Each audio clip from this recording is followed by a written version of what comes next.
Hi, this is James Howe, author of The Misfits, the book that inspired National No Name Calling Week. The Misfits was published in 2001, 10 years ago, and it was begun a couple of years before that when my daughter was in the 7th grade. Middle school was a really tough time for my daughter. She was picked on and called names, teased, excluded, and we could never really figure out why. There was never one reason that made it all clear. I think it was just basically that she was her own person at a time when that's hard to be, and perceived as being different and maybe an easy target.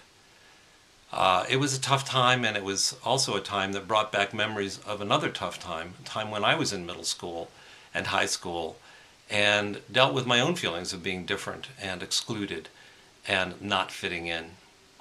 I decided I wanted to write about this, to look at why this goes on. And so I wrote The Misfits, which is a story of 4 best friends in 7th grade who are the kids who are excluded and picked on and teased and called names, but who feel really good about themselves, even though they hear all of this from the world around them. That was a really important piece of the story to me. One reason they're able to feel good about themselves is that they have each other. Friends can really help. I want to read you just a little piece of the book. Bobby Goodspeed, who's the narrator, is talking to an older friend, a man named Mr. Kellerman, about the party that they have created to run for student council called the No Name Party, which they hope will help end name calling in their school. Mr. Kellerman gets out the whole story from me about No Name Party and how it came about. And the whole time he is shaking his head, which he switches to nodding when I tell him our party motto, "Sticks and stones may break our bones, but names will break our spirit." "That is so true," he says. "I believed every name I was called in school and took them with me into the rest of my life. I wonder if I might have been a braver person if I hadn't been called a sissy so many times when I was young." He stops and gives this some thought, then goes on.